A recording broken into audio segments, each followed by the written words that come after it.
Welcome to Hidcote Manor Gardens, one of England's most famous and beautifully designed gardens, nestled in the heart of the Cotswolds. Hidcote is a masterpiece of garden design, rich in history and brimming with lush landscapes. Let's take a journey through its origins, its design, and the story of the visionary behind it.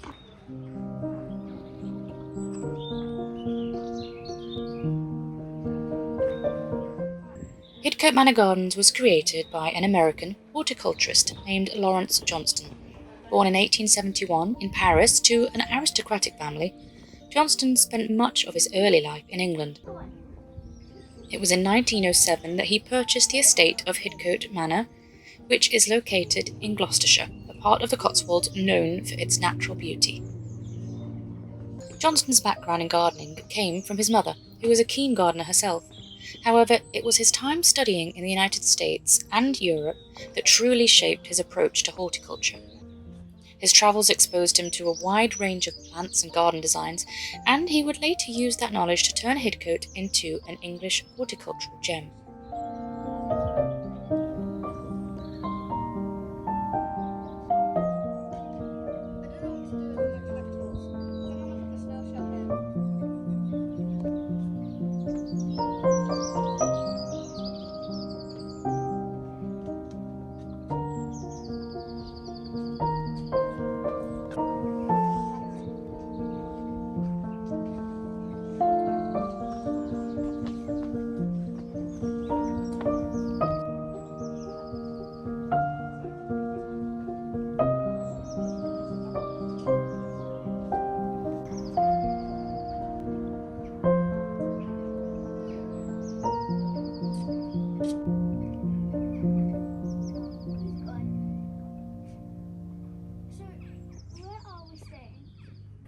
Johnston's vision for Hidcote was bold.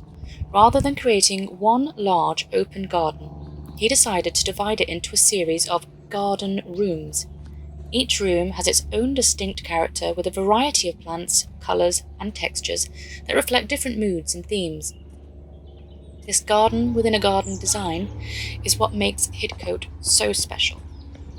I appreciate at this time of year when everything is still not in bloom, it is a little difficult to see and understand the vision, but I will return here in spring and summer and show it to you in all of its glory. You think I could pick him up? These rooms are created through a combination of hedges, halls and pathways. The design encourages visitors to meander through the space, discovering new sections of the garden as they go. The rooms range from the bold geometric layouts of the red border and long border to the more tranquil, intimate spaces like the rill garden and the sunken garden. One of the most striking features of Hidcote is its use of colour, which again you can't appreciate at this time of year, so I will return when the flowers are all in bloom so you can see it at its height. Johnston carefully selected plants with contrasting hues, making the most of seasonal blooms to create a continuous display of colour throughout the year.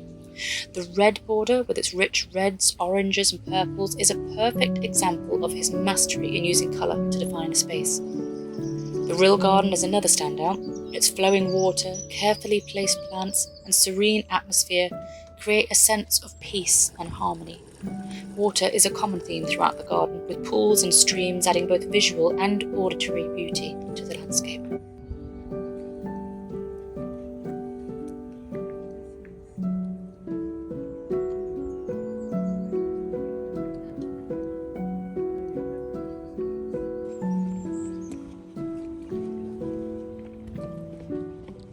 Although Hidcote is known for its gardens, the manor house itself is an important part of the estate's history. The house dates back to the early 17th century and served as the backdrop to the gardens. While Johnston's primary focus was the garden, the manor's design and position within the estate reflect his love for traditional English architecture.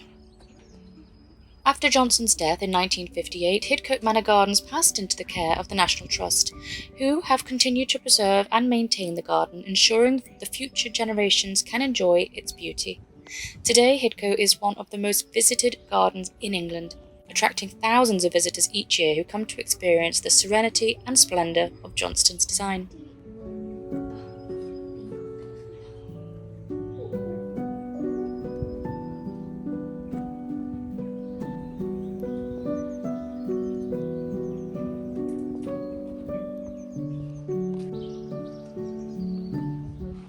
Hidcote Manor Gardens is more than just a garden. It's a living work of art, a place where design, nature, and history come together in harmony. Whether you're a gardening enthusiast or simply someone who loves to be surrounded by beauty, Hidcote offers an unforgettable experience and is a place that must be included on any visit to the Cotswolds.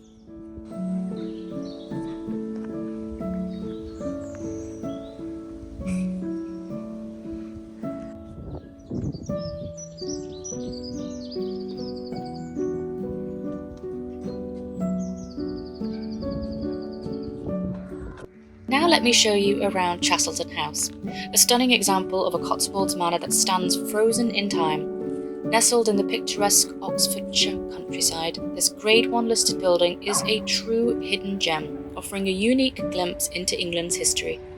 Let's explore the fascinating story behind Chastleton, its remarkable architecture, and how it has survived for over 400 years.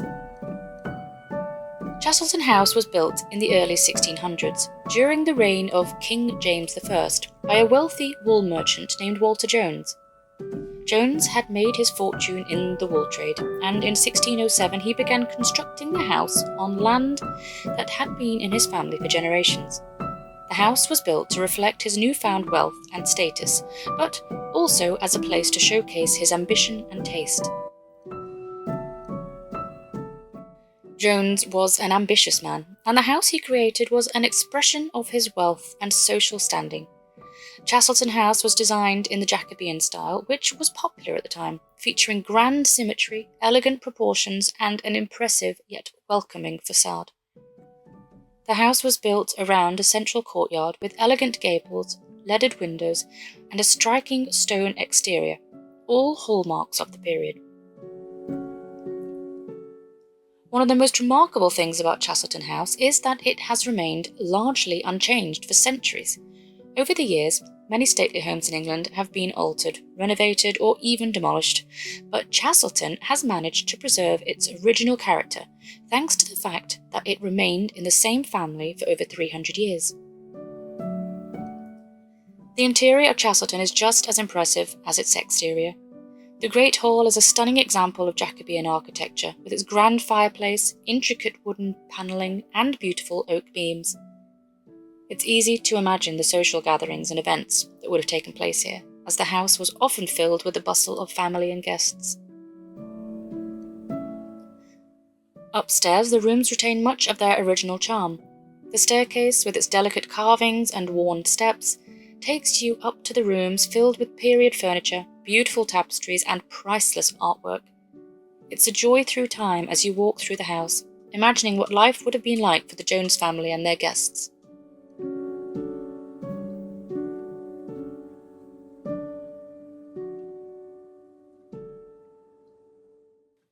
After the death of Walter Jones, Chastleton House passed down through the generations of his family. However, as time went on, the house's fortunes began to decline. In the 19th and early 20th centuries, the Jones family struggled to maintain the estate, and eventually the house was sold in 1991 to the National Trust, who took on the responsibility of preserving this historical treasure.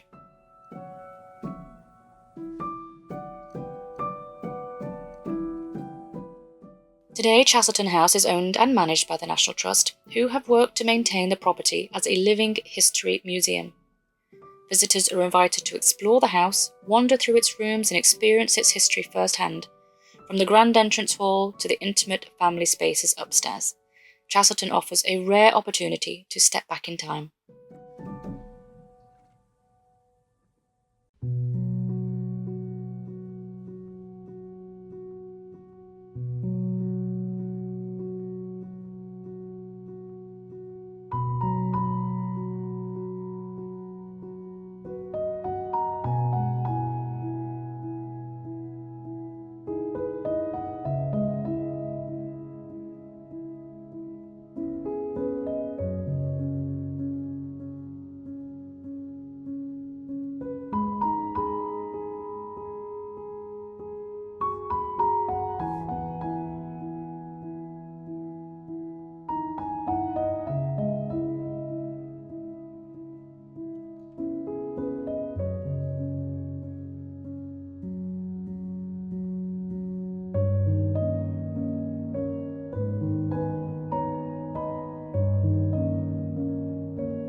makes Chastleton House so special is that it has managed to retain its authentic character.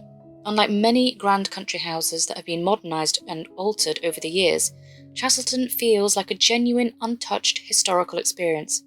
Visitors can truly connect with the past, imagining what life would have been like for the Jones family in the 17th century.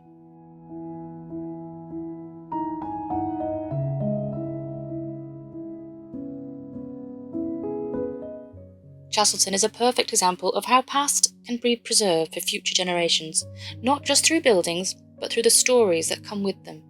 The house, its contents, and the landscape surrounding it all offer a snapshot of a bygone era, and thanks to the National Trust, we are able to experience this piece of history for ourselves. So, if you find yourself in the Cotswolds, like us, make sure to visit Chastleton House. It's a place where time stands still, allowing us to step back into the past and experience the life of a 17th century country house. And in doing so, we are reminded of the importance of preserving our heritage for future generations. I really hope that you have enjoyed this episode. If you have, please make sure to like and subscribe and click the bell for more historical gems from England. See you again soon. Lots of love.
I found another bee.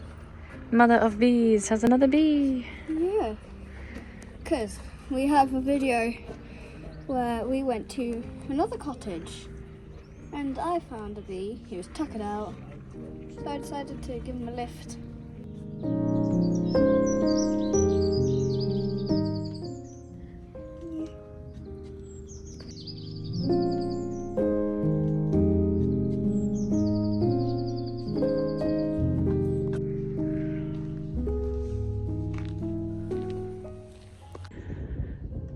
Eddie and I just noticed we've got the first lambs of the year in the field. How lovely.